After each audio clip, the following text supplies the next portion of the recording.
கடமைப்பட்டுள்ளோம். ஒவ்வொரு இடத்திலும் வரலாற்றை தேடி பார்க்கும் பொழுது ஏற்படும் சுவாரஸ்யம், அதன் உண்மை நிகழ்வுகளும் சுற்றுலா அம்சங்களும் நமக்கு பொழுதுபோக்காக மட்டுமல்ல, நம் எண்ணங்களை செம்மைப்படுத்துவதாகவும் உள்ளத்தை புத்துணர்வு பெறச் செய்வதாகவும் ஆக்கும். இன்று நாம் காண இருப்பது நாகப்பட்டினம் மாவட்டத்தில் அமைந்துள்ள சீர்காழி பற்றிதான். தமிழ்நாட்டில் உள்ள நாகப்பட்டினம் மாவட்டத்தில் வங்காள விரிகுடா கடற்கரை ஓரத்திலிருந்து 10 கிலோமீட்டர் தூரத்தில் அமைந்துள்ளது புகழ்பெற்ற புனித ஆன்மீக தலமான சீர்காழி.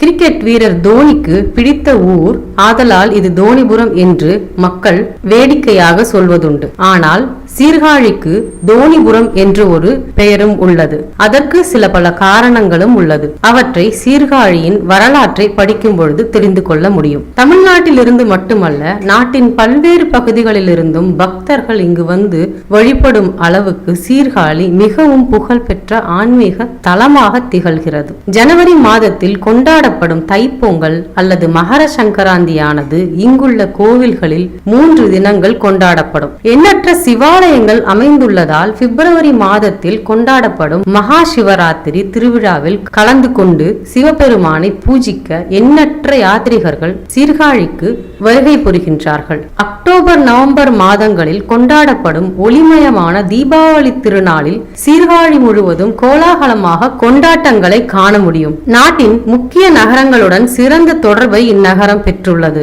கோடை காலங்களில் ஈரப்பதத்துடன் கூடிய காலநிலை இங்கு நிலவுகிறது. சீர்காழியை சுற்றி பழமை வாய்ந்த பல இந்து கோவில்கள் உள்ளன. அவற்றில் சீர்காழி சட்டைநாத சுவாமி கோயில், செங்கமேடு திருமுல்லைவாசல் முல்லைவனநாதர் கோவில், புள்ளிருக்க வேலூர் எனும் வைத்தீஸ்வரன் கோவில், மயிலாடுதுறை மயூரநாத சுவாமி கோயில், திருக்கோலக்கா, திருவெங்காடு ஸ்வேதாரண்யேஸ்வரர் கோவில், வஸ்தராஜபுரம் சாஸ்தா கோவில், திருக்கடையூர், திருவெண்காடு, திருமணஞ்சேரி மற்றும் திருவாழி, திருநகரி, விண்ணவர் கோவில்கள் எனப்படும் பல புகழ்மிகு கோவில்கள் அமைந்துள்ளன. இந்த எல்லா கோவில்களும் அதிகபட்சம் 2 மணி நேரங்களுக்குள்ளாக சென்று வர முடியும் என்பது சிறப்பு. சீர்காழிக்கு சுற்றுலா வருபவர்கள் பெரும்பாலும் இங்கே தங்க வேண்டிய சூழ்நிலை ஏற்படாது.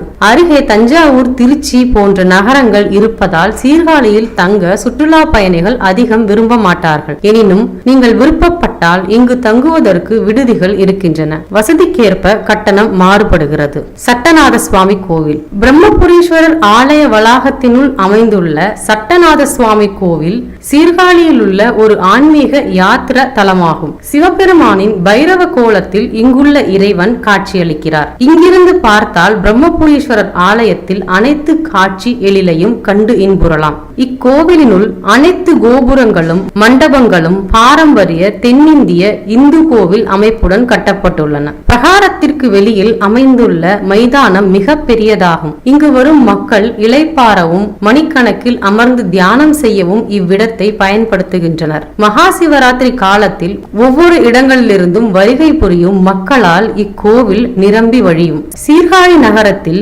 மேலும் பல ஆலயங்கள் அமைத்து மக்களையும் மதத்தையும் இறைவனையும் இறை நம்பிக்கையால் இணைக்கின்றனர். இக்கோவில்கள் சீர்காழிக்கு கோவில் நகரம் என்ற பெயரையும் ஈட்டிக் கொடுக்கின்றது. பிரம்மபுரீஸ்வரர் ஆலயமானது சீர்காழியிலேயே மிக முக்கியமான ஆலயமாகும். இக்கோவிலில் சிவபெருமான் தனது தேவியான திருநிலை நாயகியுடன் எழுந்தருளியுள்ளார். இக்கோவிலில் சிவபெருமான் 3 வடிவங்களில் அருள் புரிகிறார். பிற 2 வடிவங்கள் சட்டைநாதர் மற்றும் தோணியப்பர் ஆகும். இக்கோவிலில் 22 தீர்த்தங்கள் உள்ளன. அவற்றில் முக்கியமானது பிரம்ம தீர்த்தமாகும். திருக்காழி ராமவிண்ணகரம் என்னும் பெருமாள் கோவில் தமிழ்நாட்டில் நாகப்பட்டினம் மாவட்டத்தில் உள்ள சீர்காழியில் உள்ள பெருமாள் கோவிலாகும். 12 ஆழ்வார்களால் பாடப்பட்ட 108 திவ்ய தேசங்களில் இக்கோவிலும் ஒன்று. சீர்காழி ரயில் நிலையத்திலிருந்து 1/2 கிலோமீட்டர் தொலைவில் உள்ளது இக்கோவில். மகாவிஷ்ணுவின் 10 அவதாரங்களில் ஒன்றான வாமன அவதாரம் இக்கோவிலின் உருவாக்கப்பட்டது.